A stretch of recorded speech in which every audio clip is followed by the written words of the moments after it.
जो आज का टॉपिक है that is digestion and absorption of carbohydrates. अगर हम कार्बोहाइड्रेट्स की बात करें तो हम उनको शॉर्ट फॉर्म में कार्ब्स भी कह सकते हैं। कार्बोहाइड्रेट्स की बात करें तो जो फूड हम कंज्यूम करते हैं उसके अंदर हमारे पास ब्रेड है, पास्ता है, फ्रेंच फ्राइज़ वगैरह हैं या फ्लोर वगैरह है, डोनट्स, कपकेक्स वगैरह। सो ये हमारे सब पास सब कार्बोहाइड्रेट्स की एग्जांपल है। इनको आप शॉर्ट फॉर्म में कार्ब्स भी कह सकते हो। सो let's begin the digestion and absorption of carbohydrates. इस पूरे लेक्चर में, इस पूरे वीडियो लेक्चर में हम कवर करेंगे कि किस तरह से ये कार्बोहाइड्रेट्स, ये ब्रेड, डोनट्स और कपकेक्स जो आप कंज्यूम कर रहे होते हैं वो उसके साथ क्या होता है आपके डाइजेस्टिव सिस्टम में, वो किस तरह से डाइजेस्ट होते हैं और किस तरह से एब्जॉर्ब होते हैं आपकी बॉडी के अंदर और एनर्जी प्रोवाइड करते हैं आपकी बॉडी के सेल्स को to perform various functions. But before going into the details, थोड़ा सा एक ओवरव्यू ले लेते हैं डाइजेस्टिव सिस्टम के बारे में कि उसमें कौन कौन से मेजर ऑर्गन्स मौजूद है। ज़ाहिर सिस्टम है तो उसके अंदर ऑर्गन्स मौजूद है, तो हम एक ओवरव्यू ले लेते हैं कि डाइजेस्टिव सिस्टम में कौन कौन से ऑर्गन मौजूद हैं। माउथ है जो सबसे इंपॉर्टेंट ऑर्गन है, जहाँ से डाइजेशन बेसिकली स्टार्ट होती है। तो उसके अंदर मेजरली जो डाइजेशन में इन्वॉल्व है वो सलाइवरी ग्लैंड्स हैं माउथ के अंदर। There are 3 kinds of salivary glands, parotid, sublingual and submandibular gland. Then उसके बाद हमारे पास फेरेंग से होते हुए फूड जो है वो ईसोफेगस में आ जाता है, which is basically a food pipe भी आप इसको कह सकते हैं, पैसेज वे है from travelling food from mouth to stomach. ठीक है, यहाँ पे हमारे पास नेक्स्ट पार्ट आ जाता है डाइजेस्टिव सिस्टम का and that is stomach. Stomach से होती हुई food next part of the digestive system में मूव करती है and that is the small intestine. ये जो आपको हाईली कॉन्वोल्यूटेड पोर्शन नज़र आ रहा है दैट इज स्मॉल इंटेस्टाइन। ठीक है, इसके भी फर्दर 3 पार्ट्स होते हैं। The major important part of the small intestine is duodenum which is also the first part of the small intestine. ये क्यों इम्पॉर्टेंट है? क्योंकि इसकी जो डाइजेशन है चाहे वो कार्बोहाइड्रेट्स की है, चाहे वो प्रोटीन्स की है, चाहे वो फैट्स की है, वो स्मॉल इंटेस्टाइन के ड्यूडेनम वाले पार्ट में कंप्लीट हो जाती है। इसके अलावा बहुत सी एब्जॉर्प्शन भी जो है वो यहाँ ड्यूडेनम वाले पार्ट में कंप्लीट हो जाती है। So it is very important part of the small intestine. यहाँ पे जो कॉन्वोल्यूटेड पोर्शन है सारा स्मॉल इंटेस्टाइन के, ठीक है, इसमें डिफरेंट पार्ट्स हैं, ड्यूडेनम है, जेजुनम है। The last part of the small intestine is ileum. Ileum के बाद हमारे पास नेक्स्ट ऑर्गन स्टार्ट हो जाता है डाइजेस्टिव सिस्टम का and that organ is called large intestine. ठीक है, इसको large intestine because of its diameter कहा जाता है। वैसे लेंथ की अगर हम बात करें तो स्मॉल इंटेस्टाइन लेंथ में ज़्यादा होती है as compare to large intestine. जिस तरह से स्मॉल इंटेस्टाइन डिफरेंट पार्ट्स में डिवाइडेड है, इसी तरह से लार्ज इंटेस्टाइन भी हमारे पास डिफरेंट पार्ट्स में डिवाइडेड है, जिसमें ट्रांसवर्स कोलॉन है, असेंडिंग कोलॉन है। ये कोलॉन का वर्ड जो है बेसिकली लार्ज इंटेस्टाइन के लिए यूज़ किया जाता है। डिसेंडिंग कोलॉन है, इसके अंदर सिग्मोइड कोलॉन है। और फिर फाइनली जो हमारी बॉडी के अंदर अनडाइजेस्टेड फूड रह जाती है वो रेक्टम एंड एनस के पाथवे से होती हुई हमारी बॉडी से एक्सक्रीट आउट हो जाती है। सही है। सो डाइजेस्टिव सिस्टम ना सिर्फ हमारे लिए डाइजेशन और एब्जॉर्प्शन का काम कर रहा है बल्कि वो डेफिकेशन जो कि अनडाइजेस्टेड मटेरियल है उसकी एक्सक्रीशन का काम भी डाइजेस्टिव सिस्टम हमारे लिए कर रहा होता है। सो मूविंग ऑन, यहाँ पर हमने एक ओवरव्यू ले लिया कि डाइजेस्टिव सिस्टम के कौन कौन से ऑर्गन्स हैं। नाउ अगर हम ऑफिशियली अब स्टार्ट करें डाइजेशन ऑफ कार्बोहाइड्रेट्स, पहले हम डाइजेशन की बात करेंगे फिर हम एब्जॉर्प्शन पर आएंगे, बिकॉज एब्सॉर्प्शन के लिए ज़रूरी है कि कार्बोहाइड्रेट्स पहले वो अपने स्मॉलेस्ट यूनिट जो कि मोनोसेकेराइड्स हैं उसमें कन्वर्ट हो जाएं। तो जो डाइजेशन है कार्बोहाइड्रेट्स की, ये बहुत इंपॉर्टेंट पॉइंट है कि कार्बोहाइड्रेट्स की जो डाइजेशन है वो स्टार्ट हो जाती है फ्रॉम योर माउथ, जिसको आप ओरल कैविटी भी कह सकते हो या बकल कैविटी भी कह सकते हो, whatever you want to say, mouth और oral cavity. So let's begin कि हो क्या रहा होता है बेसिकली माउथ में कार्बोहाइड्रेट्स के साथ। ठीक है, तो हम आपने ये याद रखना है कि हमारे पास 2 तरह की डाइजेशन होती है, एक होती है मैकेनिकल डाइजेशन और एक होती है हमारे पास केमिकल डाइजेशन। मैकेनिकल डाइजेशन क्या होती है, इसके लिए आप मेरी जो प्रीवियस वीडियो है इंट्रोडक्शन टू डाइजेस्टिव सिस्टम उसको देख सकते हैं, वो लिंक जो है आपको सजेशन में मिल जाएगा। सो यहाँ पर जो मैकेनिकल डाइजेशन है उसमें जो स्ट्रक्चर इन्वॉल्व है डाइजेस्टिव सिस्टम का वो है टीथ। ठीक है, तो टीथ क्या कर रहे होते हैं, बेसिकली मैकेनिकली डाइजेस्ट कर रहे होते हैं हमारी फूड को। किस तरह से? By dividing it into smaller pieces. और ये जो सलाइवरी ग्लैंड्स नज़र आ रहे हैं आपको, पैरोटिड, मैंने आपको पहले भी इनका नाम बताया, पैरोटिड ग्लैंड है, सब मैंडिबुलर ग्लैंड है, सब लिंगुअल ग्लैंड है। They are basically involved in the chemical digestion of the food. Means यहाँ पर ये केमिकल बॉन्ड्स को ब्रेक करते हैं। असल में जो डाइजेशन है, जिसको आप डाइजेशन कहते हैं, जो कार्बोहाइड्रेट्स को अपनी स्मॉलेस्ट यूनिट जो कि मोनोसेकेराइड्स है उसमें कन्वर्ट करते हैं, वो बेसिकली केमिकल डाइजेशन होती है। तो ये जो तीनों ग्लैंड्स हैं, सलाइवरी ग्लैंड्स जिनको हम कहते हैं, parotid gland, submandibular gland and sublingual gland, they perform an important role in the chemical digestion of carbohydrates. So moving on towards the ducts, जैसे जो जो जो सलाइवरी ग्लैंड्स हैं वो बेसिकली उनकी सिक्रीशन क्या होती है, वो कहलाती है सलाइवा। आप लोग डेफिनेटली सब फेमिलियर होंगे विद दी सलाइवा। जो हमारे माउथ में म्यूकस सा मटेरियल मौजूद होता है, जिसको आप वाटरी सा लाइक कह सकते हैं, वाटरी प्लस म्यूकस सा लिक्विड मौजूद होता है हमारी बॉडी में, दैट इज़ कॉल्ड सलाइवा। और वो सलाइवा कहाँ से आ रहा है? इन सलाइवरी ग्लैंड से हमारे माउथ के अंदर मौजूद होता है, ठीक है। ये तीनों सलाइवरी ग्लैंड मिलकर कंट्रीब्यूट करते हैं द प्रोडक्शन ऑफ सलाइवा। और पैरोटिड ग्लैंड की अगर हम बात करें तो वो एक डक्ट के थ्रू अपनी सिक्रीशन रिलीज करता है टू द माउथ। वो कहाँ रिलीज करता है, वो डक्ट कहाँ ओपन होती है? Into the upper jaw of your mouth. और उसमें भी जो आपका सेकंड मोलर टीथ होता है यहाँ पर, जिसको आप जाड़ भी कह सकते हैं, सेकंड मोलर टीथ जो है वहाँ पर इसकी डक्ट मौजूद होती है, जहाँ पर सिक्रीट होता है सलाइवा पैरोटिड ग्लैंड से जो आ रहा होता है। अगर हम सब मैंडिबुलर ग्लैंड और सबलिंगुअल ग्लैंड की सिक्रीशन की बात करें तो ये एक कॉमन डक्ट से ही रिलीज हो रही होती है। ये दोनों कॉमन डक्ट फॉलो कर रही होती है। सब मैंडिबुलर ग्लैंड की सिक्रीशन ऐड ऑन हो जाती है विद सबलिंगुअल ग्लैंड की सिक्रीशन के, और फिर फाइनली इस डक्ट से, इस कॉमन डक्ट से सलाइवा जो है वो माउथ के अंदर सिक्रीट आउट हो जाता है। और फिर ये तीनों की जो सिक्रीशन है वो मिलके बेसिकली सलाइवा कहलाती है। हम सलाइवा को क्यों स्टडी कर रहे हैं, सलाइवरी ग्लैंड्स को क्यों स्टडी कर रहे हैं? Because they are very important in the digestion of carbohydrates. क्यों इंपॉर्टेंट है? क्योंकि इनके अंदर एक एंजाइम मौजूद होता है that is called alpha amylase. वो हम आगे चल के थोड़ा सा डिस्कस करते हैं उसके बारे में। पहले हम देख लेते हैं कि जो सलाइवरी ग्लैंड्स हैं बेसिकली उनकी कितने कॉन्ट्रीब्यूशन है सलाइवा की प्रोडक्शन के अंदर। They are all producing saliva no doubt, but they have different contribution.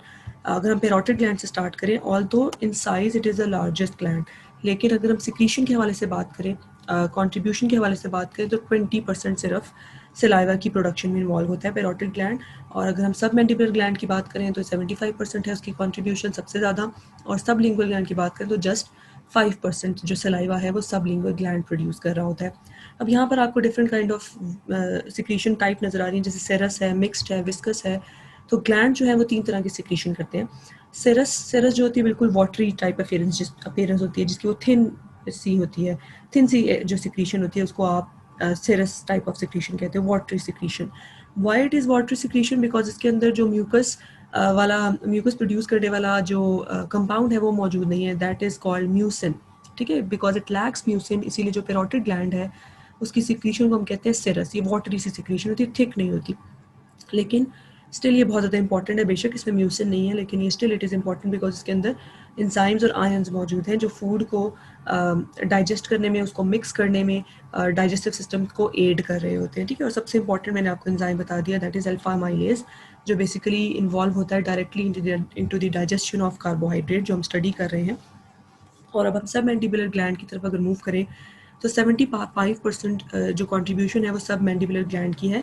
और इसकी जो सिक्रीशन है वो थोड़ी मिक्स्ड काइंड है, यानी कि यहाँ ना ये विस्कस सिक्रीशन करता है और ना ही ये वाटरी सिक्रीशन करता है। ये मॉडरेटली विस्कस, यानी कि थोड़ी सी थिक होती है, ना बहुत ज़्यादा थिन होती है और ना बहुत ज़्यादा थिक होती है इसकी secretion. So it is called mixed और मॉडरेटली विस्कस सिक्रीशन। क्यों विस्कस होती है? Because of the presence of mucin, ठीक है। म्यूसिन जो है वो थिक करता है सलाइवा को, जिस भी सिक्रीशन में म्यूसिन मौजूद होता है वो उसको थिक कर देता है, उस लिक्विड को थिक कर देता है। इसके अलावा म्यूसिन के अलावा इसके पास भी एंजाइम्स हैं, इसमें भी आयंस मौजूद है। इसमें आपके पास अगेन अल्फा माइलेज या उसको सलाइवरी माइलेज भी आप कहते हैं। इसके अलावा डिफरेंट आयंस आ जाते हैं, इसमें कैल्शियम आ जाता है, सोडियम, क्लोरीन, बाइकार्बोनेट्स वगैरह। सब लिंगुअल ग्लैंड जो है उसमें जो मेजर सिक्रीशन होती है वो होती है म्यूसिन की, इसीलिए इसकी जो सिक्रीशन है उसको कंसिडर किया जाता है बहुत थिक किस्म की सिक्रीशन होती है, इसलिए इसको विस्कस में कैटेगराइज किया जाता है। Produce highly viscous saliva that contains mainly mucin. इसके अंदर भी नेग्लिजिबल अमाउंट ऑफ कुछ एंजाइम्स मौजूद होते हैं, लेकिन जो मेजर कॉन्ट्रीब्यूशन एंजाइम्स के हवाले से वो सब मैंडिबुलर ग्लैंड और पैरोटिड ग्लैंड की है। So moving on, major salivary glands के साथ साथ हमारे बॉडी के अंदर माइनर सलाइवरी ग्लैंड्स भी मौजूद होते हैं, जिनकी ये लोग भी कंट्रीब्यूट करते हैं सलाइवा में, लेकिन इनकी जो कंट्रीब्यूशन है वो थोड़ी मिनिमम होती है as compare to major salivary glands. अगर ये आपको ये शेडेड पोर्शन जितने भी नज़र आ रहे हैं, कलर्ड पोर्शंस, ये सब आपको लोकेशन बताई हुई है कि जो माइनर सलाइवरी ग्लैंड्स हैं कहाँ कहाँ मौजूद हैं। जैसे पैलेटाइन, अगर आप देखो ये हार्ड पैलेट है आपकी बॉडी, आपके माउथ का, बकल कैविटी का या ओरल कैविटी का, यहाँ पर भी सलाइवरी ग्लैंड्स मौजूद हैं जो माइनर सलाइवरी ग्लैंड्स हैं, टंग के ऊपर मौजूद हैं। So they we have different kind of minor and major salivary glands, but जो इंपॉर्टेंट है सलाइवा की प्रोडक्शन में they are major salivary glands. अगर हम अब बात करें जो तीनों की सिक्रीशन है, तीनों सलाइवरी ग्लैंड्स की जो सिक्रीशन है मेजर सलाइवरी ग्लैंड्स की, वो जब सलाइवा प्रोड्यूस करते हैं तो उनके मेजर कंपोनेंट्स क्या होते हैं? म्यूकस, जैसे आपको पता है कि तीनों तो नहीं, सॉरी, दोनों सब मैंडिबुलर ग्लैंड और जो सब लिंगुअल ग्लैंड होता है, ये दोनों म्यूकस प्रोड्यूस करते हैं, लाइक मीन म्यूसर होते हैं इन दोनों के अंदर। तो ये विस्कस सब म्यूकस प्रोड्यूस कर रहे होते हैं, जो सर्व करता है basically as a lubricate for the food, ताकि जब फूड आपके माउथ के अंदर हो तो उसको ल्यूब्रिकेट कर सके, उसको च्यू करने में हेल्प कर सके, उसको मिक्स करने में एंजाइम्स के साथ हेल्प कर सके। एमाइलेज के बारे में मैंने आपको बताया कि इंपॉर्टेंट एंजाइम है जो डाइजेशन में इन्वॉल्व है, स्टार्चेस की, ग्लाइकोजन की। अगर आप इन द फॉर्म ऑफ प्लांट्स कोई चीज़ इंजेस्ट कर रहे हैं तो वो स्टार्च की फॉर्म में होगा, और अगर आप मीट वगैरह कंज्यूम कर रहे हैं या एनिमल कार्बोहाइड्रेट्स ले रहे हैं तो वो ग्लाइकोजन की फॉर्म में होगा। इसके अलावा negligible amount of lingual lipase भी मौजूद होता है इसके अंदर। लाइपेजेस बेसिकली लिपिड की ब्रेकडाउन में इन्वॉल्व होते हैं, और ये सब लिंगुअल ग्लैंड प्रोड्यूस कर होता है बेसिकली इनको, और it becomes the digestion of fat. इसके अलावा इलेक्ट्रोलाइट सॉल्यूशंस हैं, sodium chloride, bicarbonate, potassium ions, जो मॉइस्चर कर रहे होते हैं फूड को ताकि वो इजीली मिक्स अप हो जाए with saliva. Proteins and enzymes में अगर हम बात करें तो different kind of anti microbial action रखने वाले प्रोटीन्स हैं, हिस्टैटिन्स हैं, लाइजोजाइम्स हैं। लाइजोजाइम्स आर बेसिकली एंजाइम्स जो बैक्टीरिया को डिग्रेड करते हैं। अगर तो माउथ के साथ आपने इंजेस्ट कर लिया कोई बैक्टीरिया या कोई माइक्रोब, तो ये लाइजोजाइम्स क्या करते हैं, उसको डाइजेस्टिव ट्रैक में एंटर होने से पहले ही किल कर देते हैं इनटू योर माउथ। और तो इन ये जितनी प्रोटीन्स वगैरह हैं, एंजाइम्स वगैरह हैं, they have anti microbial action on microbes. इसके अलावा ये लुब्रिकेशन का काम भी कर रहे होते हैं, और बफर कैपेसिटी और ये रीमिनरलाइजेशन में भी इन्वॉल्व होते हैं। सो ये तो हमारे पास सारी डिस्कशन है सलाइवरी ग्लैंड्स की। सलाइवरी ग्लैंड स्टडी करना इसलिए ज़रूरी है क्योंकि अगर आपको उसकी कॉम्पोजिशन नहीं पता होगी तो आपका उसका रोल, सलाइवरी ग्लैंड्स का बहुत इंपॉर्टेंट रोल है डाइजेशन के अंदर। अब हम ऑफिशियली स्टार्ट करते हैं डाइजेशन ऑफ कार्बोहाइड्रेट्स। जैसे मैंने आपको पहले भी बताया कि अगर हम carbohydrates in the form of plants जो है वो कंज्यूम कर रहे हैं तो फिर वो स्टार्च की फॉर्म में होगा, और अगर हम कोई मीट वगैरह कंज्यूम कर रहे हैं या एनिमल कार्बोहाइड्रेट्स कंज्यूम कर रहे हैं तो वो इन द फॉर्म ऑफ ग्लाइकोजन होगा। जो भी है वो स्टार्च है या ग्लाइकोजन है। जो सलाइवरी अमाइलेज हैं जो सलाइवा के अंदर मौजूद हैं एंजाइम्स बेसिकली, वो क्या करते हैं, इन स्टार्चेस को, इन ग्लाइकोजन को, जो कि बेसिकली पॉलीसेकेराइड्स होते हैं, उनको कन्वर्ट कर देते हैं इनटू डाइसेकेराइड्स। ठीक है, डाइसेकेराइड्स की अगर हम एग्जांपल्स देखें तो हमारे पास माल्टोज आ जाता है, सुक्रोज आ जाता है, लैक्टोज आ जाता है। These are the example of disaccharides. Disaccharides के अलावा they also convert these polysaccharides into oligosaccharides as well, क्योंकि यहाँ पर कंप्लीट नहीं होती, माउथ के अंदर डाइजेशन कंप्लीट नहीं होती आपकी कार्बोहाइड्रेट्स की। It get completed in your small intestine. ठीक है, यहाँ पर जो माउथ के अंदर जितनी डाइजेशन हो रही होती है वो यहाँ तक हो रही होती है सिर्फ, जब ये डाइसेकेराइड्स और ओलिगोसेकेराइड्स प्रोड्यूस करते हैं। ओलिगोसेकेराइड्स से आपने कंफ्यूज नहीं होना, ये मैं आपको नेक्स्ट आगे चलकर बताती हूँ कि ओलिगोसेकेराइड्स किस फॉर्म में होते हैं। ठीक है, और उसके बाद यहाँ तक जो मैंने आपको बताया ये माउथ में हो रही होती है डाइजेशन। उसके बाद मैंने आपको पहले बताया था कि मोनोसेकेराइड्स की फॉर्म में हमारी बॉडी जो है वो कार्बोहाइड्रेट्स को एक्सेप्ट करती है as a form of energy, तो इनको मोनोसेकेराइड्स में कन्वर्ट होना ज़रूरी है। माल्टोज जो है वो 2 ग्लूकोज मॉलिक्यूल्स में कन्वर्ट होगा। सुक्रोज आपको पता है एक ग्लूकोज और एक फ्रुक्टोज मॉलिक्यूल से मिलकर बना होता है, तो वो भी जब डाइजेस्ट हो जाएगा तो वो अपने मोनोसेकेराइड्स में कन्वर्ट हो जाएगा। लैक्टोज जो है वो एक ग्लूकोज और एक गैलेक्टोज की मॉलिक्यूल से मिलकर बना होता है, सो जब वो मोनोसेकेराइड में कन्वर्ट होगा तो वो 1 ग्लूकोज और 1 गैलेक्टोज मॉलिक्यूल बनाएगा। लेकिन आपने याद रखना है कि जो माउथ की डाइजेशन है, माउथ में जो डाइजेशन हो रही होती है, ओरल कैविटी में डाइजेशन हो रही होती है, वो यहाँ तक हो रही होती है, डाइसेकेराइड्स तक हो रही होती है, कंप्लीट नहीं होती कार्बोहाइड्रेट की डाइजेशन। यहाँ पर आपको दिखाया हुआ है बेसिकली ओलिगोपेप्टाइड्स, ओलिगोपेप्टाइड्स नहीं, ओलिगोसेकेराइड्स। ओलिगोपेप्टाइड्स तो प्रोटीन्स में होते हैं, ओलिगो सेकेराइड्स। ठीक है, सो ओलिगोसेकेराइड्स क्या होते हैं, जब 2 से ज़्यादा, जैसे जैसे आपको नज़र आ रहा है ये डाइसेकेराइड है। ठीक है, तो 2 से ज़्यादा ग्लूकोज के मॉलिक्यूल्स एक चेन में मौजूद हैं तो फिर वो डाई नहीं, वो ओलिगोसेकेराइड कहलाता है। तो इनमें से एक एग्जांपल हमारे पास है डेक्स्ट्रिन की। इसके अलावा भी बहुत सारी हमारे पास मौजूद हैं ओलिगोसेकेराइड्स, लेकिन उनमें एक को हमने चूज़ किया, दैट इज़ डेक्स्ट्रिन, या आप इनको अल्फा लिमिट डेक्स्ट्रिन भी कहते हो। सलाइवरी अमाइलेज इन पॉलीसेकेराइड्स पर एक्ट करता है और इसको कन्वर्ट कर देता है इनटू ओलिगोसेकेराइड्स, डाइसेकेराइड्स। और फिर उसके बाद ये यहाँ पर मैंने जब पहले भी आपको बताया कि कार्बोहाइड्रेट की डाइजेशन माउथ के अंदर कंप्लीट नहीं होती, ये जाकर कहाँ कंप्लीट होती है, स्मॉल इंटेस्टाइन के अंदर कंप्लीट होती है। सो यहाँ पर आपको नज़र आ रहा होगा दरमियान में कि स्टमक के अंदर कोई डाइजेशन नहीं हो रही। क्यों नहीं हो रही स्टमक के अंदर कोई डाइजेशन? बिकॉज ऑफ ये जो सलाइवरी अमाइलेज है, चूँकि कि एंजाइम है, और आपको पता है कि एंजाइम जो है वो हाईली सेंसिटिव होते हैं for their pH and temperature, जिस पीएच और टेम्परेचर पर वर्क कर सकते हैं, हाईली सेंसिटिव। तो सलाइवरी अमाइलेज जिस पीएच पर वर्क कर सकता है वो 6 to 7 पीएच है। और अगर स्टमक के हवाले से अगर आप कुछ नो हाउ हो तो स्टमक की जो एनवायरनमेंट होती है वो हाईली एसिडिक होती है। तो सलाइवरी अमाइलेज जो है वो हाईली एसिडिक इन्वायरमेंट में सर्वाइव नहीं कर सकता और ना ही उस पर वर्क कर सकता है। सो यहाँ पर स्टमक के अंदर कोई भी डाइजेशन नहीं होती कार्बोहाइड्रेट्स की। सेकेंड रीज़न इसका ये भी है कि स्टमक कोई अमाइलेज प्रोड्यूस नहीं करता जो इनको कार्बोहाइड्रेट्स को डाइजेस्ट कर सके फर्दर। तो इसलिए उसको जब स्मॉल इंटेस्टाइन में मूव होते हैं इन the form of oligosaccharides and disaccharides, तो इनके ऊपर पेनक्रियाटिक अमाइलेज एक्ट करता है।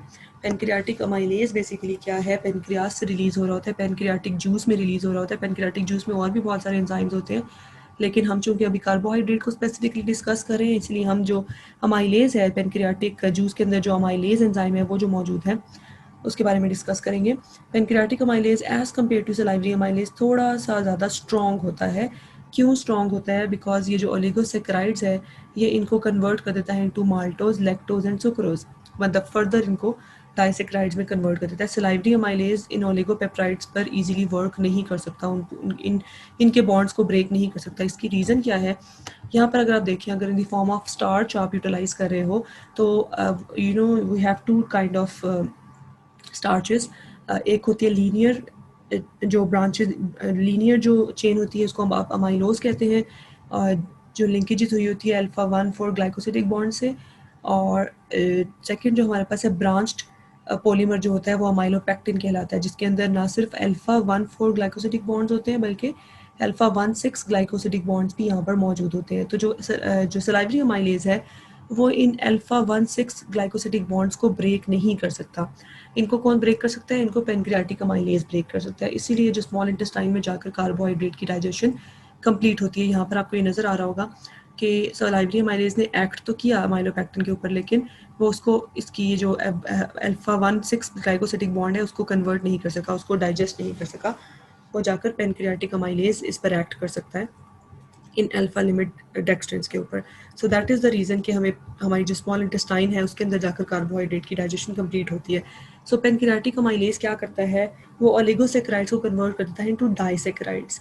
But story doesn't and here. Story यहाँ पर क्यों एंड नहीं होती? क्योंकि मैंने आपको पहले ही बताया था कि हमारी बॉडी जिस फॉर्म में एक्सेप्ट करती है कार्बोहाइड्रेट्स को वो मोनोसेकेराइड्स हैं, उसके स्मॉलेस्ट यूनिट्स हैं।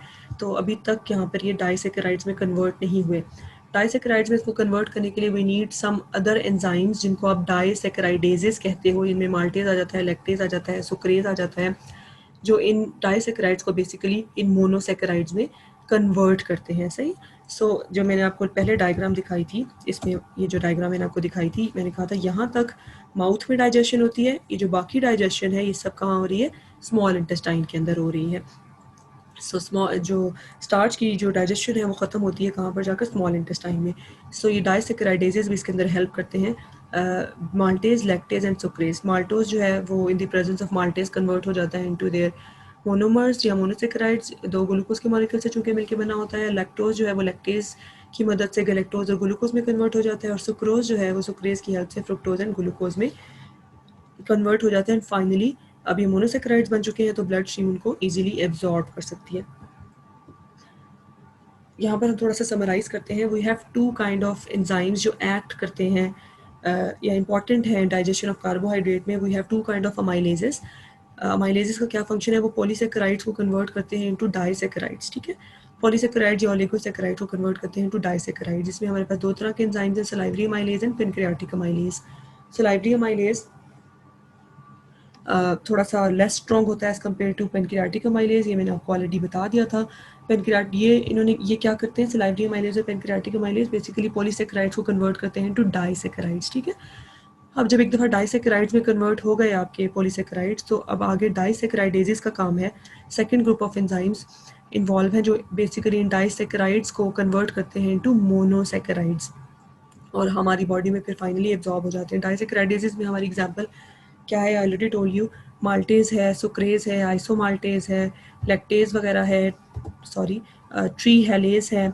ट्री हेलेज जो है वो एक एंजाइम है जो ट्री हेलोज को एक मॉलिक्यूल है, एक डाइसेक्राइड ही है माल्टोज की तरह, जो 2 ग्लूकोज के मॉलिक्यूल से मिलकर बना होता है। लेकिन ट्री हेलोज जो है वो मोस्टली इंसेक्ट्स के अंदर मौजूद होता है, या फिर इन्वर्टिब्रेट एनिमल्स के अंदर बहुत से बैक्टीरिया, फंजाई, प्लांट्स भी इसको प्रोड्यूस करते हैं ताकि वो अपने आप को फ्रीजिंग टेम्परेचर से बचा सके। सो जो लोग ये कंज्यूम करते हैं इंसेक्ट्स वगैरह को या इन्वर्टिब्रेट एनिमल्स वगैरह को एज अ फूड, उनके अंदर ये ट्री हेलेज एंजाइम मौजूद होता है, जो ट्री हेलोज को कन्वर्ट करता है into monosaccharide, into 2 glucose molecules. वो बिल्कुल माल्टोज की तरह 2 मॉलिक्यूल से मिलकर बना होता है। सो ट्री हेलेज जब ट्री हेलोज पे एक्ट करता है तो वो 2 ग्लूकोज मॉलिक्यूल में कन्वर्ट कर देता है। यहाँ पर एक समरी सी है कार्बोहाइड्रेट की डाइजेशन की, जो कि माउथ से स्टार्ट होती है, और माउथ में उनके साथ क्या हो रहा है, सलाइवरी अमाइलेज जो सलाइवा में मौजूद है वो एक्ट कर रहा है और उसको डाइसेकेराइड्स एंड ओलिगोसेकेराइड्स में कन्वर्ट कर रहा है। उसके बाद नेक्स्ट जो आपका फूड है वो मूव होता है इनटू स्टमक। लेकिन यहाँ पर कार्बोहाइड्रेट के हवाले से कोई भी फर्दर प्रोसेसिंग नहीं होती, फर्दर कार्बोहाइड्रेट की यहाँ पर कोई डाइजेशन नहीं होती। स्टमक से एज इट इज़ जो कार्बोहाइड्रेट है द फॉर्म ऑफ ओलिगोसेकेराइड्स और डाइसेकेराइड्स गुजर जाते हैं। क्यों गुजर जाते हैं, आई ऑलरेडी टोल्ड यू कि सलाइवरी अमाइलेज जो है वो इसकी जो स्टमक की पीएच है उसको विदस्टैंड नहीं कर सकता, उसकी पीएच पे वर्क नहीं कर सकता। सो इसलिए यहाँ पर कोई भी डाइजेशन नहीं होती, और ना ही स्टमक कोई ऐसा एंजाइम प्रोड्यूस कर रहा होता है जो कार्बोहाइड्रेट की डाइजेशन में इन्वॉल्व हो।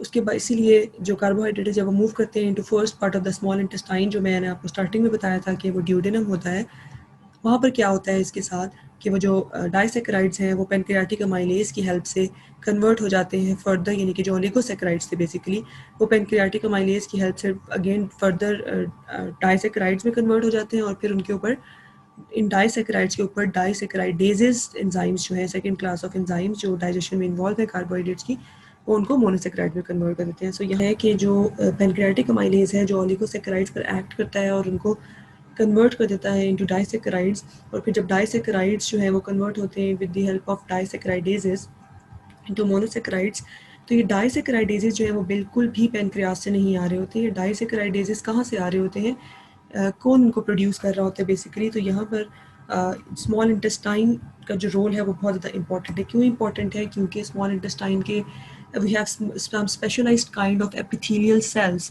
That are present in the small intestine, और उन सेल्स को आप क्या कहते हो, इंटेरोसाइट्स का नाम देते हो, ठीक है। They have specialised kind of brush border like appearance.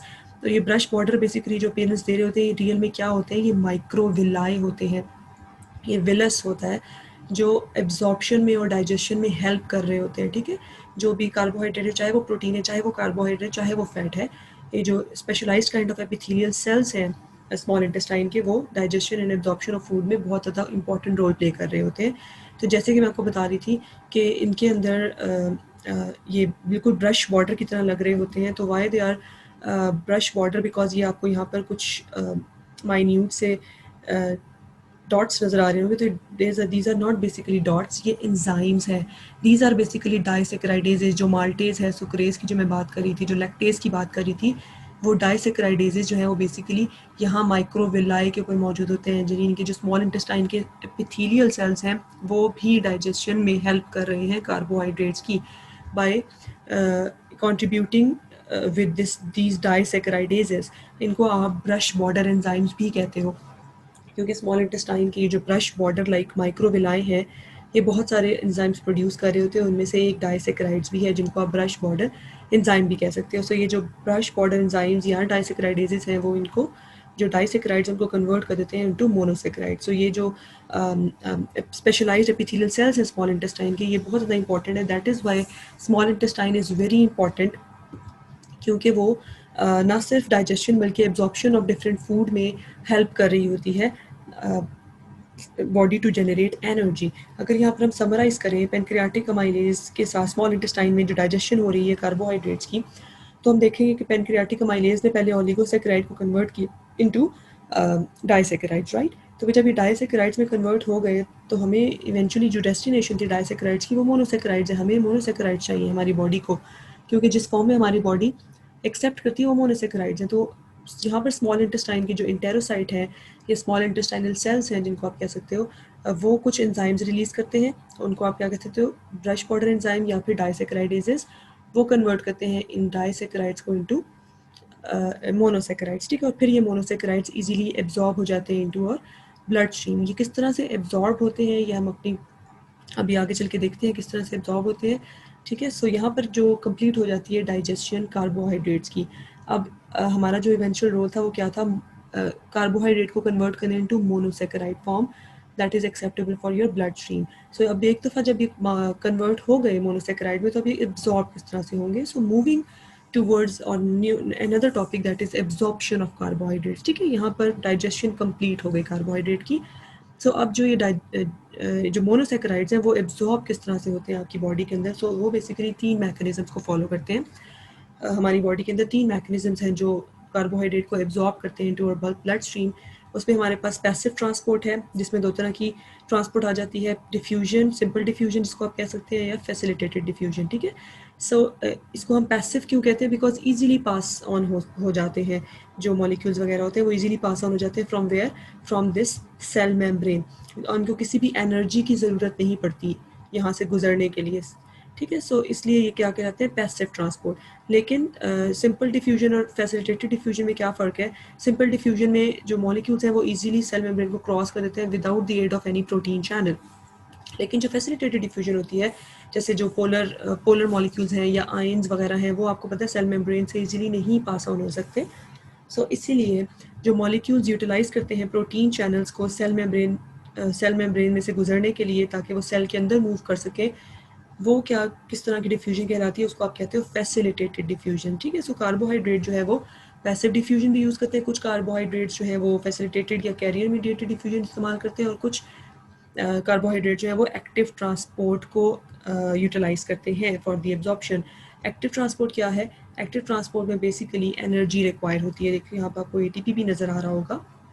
तो एक्टिव ट्रांसपोर्ट का जो मैकेनिज्म है उसके अंदर एब्जॉर्ब करने के लिए हमें एनर्जी की ज़रूरत है। So moving on the towards the details of the absorption of carbohydrates, अगर हम स्पेसिफिकली ग्लूकोज की बात करें यहाँ पर, तो ग्लूकोज आपको पता है एक मोनोसेकेराइड है। अब वो किस तरह से एब्जॉर्ब होगा ब्लड स्ट्रीम के अंदर, तो आपको पता है ये एपिथेलियल सेल्स जो हैं they have specialised kind of cells जो इन्वॉल्व है in the digestion plus absorption of the carbohydrates और डिफरेंट काइंड ऑफ फूड्स। अब यहाँ पर अगर आपको एपिथेलियल सेल की एक फंक्शन के बारे में पता हो कि एपिथेलियल सेल्स जो है उनकी एक स्पेसिफिक अपेयरेंस होती है। उनकी क्या अपेयरेंस होती है, उनकी एक एपिकल मेम्ब्रेन होती है, जो ये वाली है एपिकल मेम्ब्रेन होती है, और एक उनकी बेसल सरफेस होती है। ठीक है, या इसको बेसोलेटरल सरफेस भी आप कह सकते हो। ये एक दूसरे से डिफरेंट होती है, एपिकल मेम्ब्रेन भी और बेसल मेम्ब्रेन भी। यहाँ पर अगर आप बेसल मेम्ब्रेन की तरफ देखो तो यहाँ पर आपको सोडियम पोटेशियम पंप नज़र आ रहा होगा, जो क्या कर रहा है, कॉन्स्टेंटली 3 सोडियम आइंस को सेल से बाहर मूव आउट कर रहा है in exchange with 2 potassium ions. ठीक है। सो 2 पोटेशियम आइंस सेल के अंदर मूव कर रहे हैं और 3 सोडियम आइंस जो है वो सेल से बाहर मूव कर रहे हैं। अब अगर ये कॉन्स्टेंटली पंप आउट करता रहेगा सोडियम आइंस को बाहर, ये पंप जो है सोडियम पोटेशियम पंप, तो यहाँ पर तो सोडियम की कॉन्सेंट्रेशन कम हो जाएगी, एपिथेलियल सेल के अंदर सोडियम की कॉन्सेंट्रेशन कम हो जाएगी। ठीक है। तो जैसे ही यहाँ पर सोडियम की कॉन्सेंट्रेशन कम होना शुरू हो जाएगी, आपको पता है कि चीज़ें हमेशा हायर कॉन्सेंट्रेशन से लोअर कॉन्सेंट्रेशन की तरफ मूव करती हैं। तो यहाँ जो ल्यूमन है, इंटेस्टाइनल ल्यूमन है, इसके अंदर बहुत ज़्यादा सोडियम मौजूद होगा। तो इस को फुलफ़िल करने के लिए यहाँ पे जो सोडियम आयंस की कमी हो गई है, इसको फुलफ़िल करने के लिए ये सोडियम है from higher concentration to lower concentration move करेगा। तो जैसे ये सोडियम इस प्रोटीन चैनल, क्योंकि सोडियम आपको पता है आयन है, तो वो ईजिली नहीं गुजर सकता सेल मेम्ब्रेन में से, तो उसको एक प्रोटीन चैनल की ज़रूरत है। तो सोडियम आयंस एक प्रोटीन चैनल के थ्रू सेल के अंदर मूव करेंगे। तो इसी मौके का फ़ायदा उठाते हुए ग्लूकोज भी इसके थ्रू एपिथेलियल सेल के अंदर मूव हो जाएगा। मींस जो सोडियम और ग्लूकोज आइंस हैं वो आपस में, सोडियम आइंस एंड ग्लूकोज, ये दोनों सिम्पोर्ट होते हैं। सिम्पोर्ट का क्या मतलब होता है, एट अ टाइम जब 2 मॉलिक्यूल्स या आयंस एक ही चैनल से मूव करते हैं इनसाइड द सेल, तो आप उसको सिम्पोर्टर कहते हो। ठीक है। तो ये and what kind of mechanism it is, facilitated diffusion, right. और अगर मैं इस पोटेशियम पंप के हवाले से बात करूँ तो ये सोडियम पोटेशियम पंप जो है वो it is dependent upon ATP. Means यहाँ पर क्या हो रहा है, यहाँ पर एक्टिव ट्रांसपोर्ट हो रही है, और यहाँ पर क्या हो रहा है, यहाँ पर फैसिलिटेटेड डिफ्यूजन हो रही है। सो ये कहना गलत नहीं होगा कि ग्लूकोज जो है वो उसकी 2 मैकेनिज्म है, वो फैसिलिटेटेड डिफ्यूजन प्लस जो एक्टिव ट्रांसपोर्ट है उसको यूटिलाइज करता है एब्जॉर्ब होने के लिए इनटू ब्लड स्ट्रीम। ठीक है। यहाँ पर एक बात मैं कवर करना भूल गई, वो ये है कि ग्लूकोज जब एक दफ़ा एपिथेलियल सेल के अंदर एंटर हो जाता है, तो फिर मैंने आपको बताया था कि एपिथेलियल सेल की जो बेसोलेटरल सरफेस होती है वो थोड़ी सी मुख्तलिफ होती है एपिकल मेम्ब्रेन से। यहाँ पर एक और प्रोटीन चैनल मौजूद है दैट इज़ कॉल्ड GLUT2 और ग्लूकोज ट्रांसपोर्टर 2। इसकी खसूसियत ये है कि ये एक यूनिपोर्टर है। यूनिपोर्टर किस तरह से? बिकॉज एक मॉलिक्यूल सिर्फ एट अ टाइम मूव कर रहा है इस प्रोटीन चैनल में से, that is why it is called uniporter. लेकिन यहाँ पर जैसे हमने देखा था कि दो मॉलिक्यूल्स मूव कर रहे थे, तो इसलिए हम उसको सिम्पोर्टर कह रहे थे। तो यहाँ पर जब ग्लूकोज एपिथेलियल सेल के अंदर या एंटेरोसाइट के अंदर एंटर हो जाता है, तो इस ग्लूकोज ट्रांसपोर्टर के थ्रू, जो कि एक प्रोटीन चैनल है, से मूव होता हुआ ब्लड स्ट्रीम का हिस्सा बन जाता है। So in this way glucose is getting absorbed into your bloodstream. By which mechanism? By utilizing both mechanisms, facilitative diffusion plus secondary transport, secondary active transport. So glucose की तो story यहाँ पर ख़त्म हो गई थी, लेकिन ग्लूकोज के साथ साथ आपको याद होगा we have three kind of, हमने तीन तरह के मोनोसेक्राइड्स प्रोड्यूस किए थे ना, fructose, glucose and galactose. So glucose के बारे में मैंने आपको बता दिया कि वो सेकेंडरी एक्टिव ट्रांसपोर्ट और फैसिलिटेटेड डिफ्यूजन को चूज़ करता है as a mechanism for absorption, और गलेक्टोज भी बिल्कुल उसको ही फॉलो करते हुए, वही पाथवे फॉलो करते हुए गलेक्टोज भी आपकी ब्लड स्ट्रीम के अंदर एब्जॉर्ब होता है। मीन्स गलेक्टोज भी सेम पाथवे को फॉलो करता है, mean same facilitated diffusion plus secondary active transport.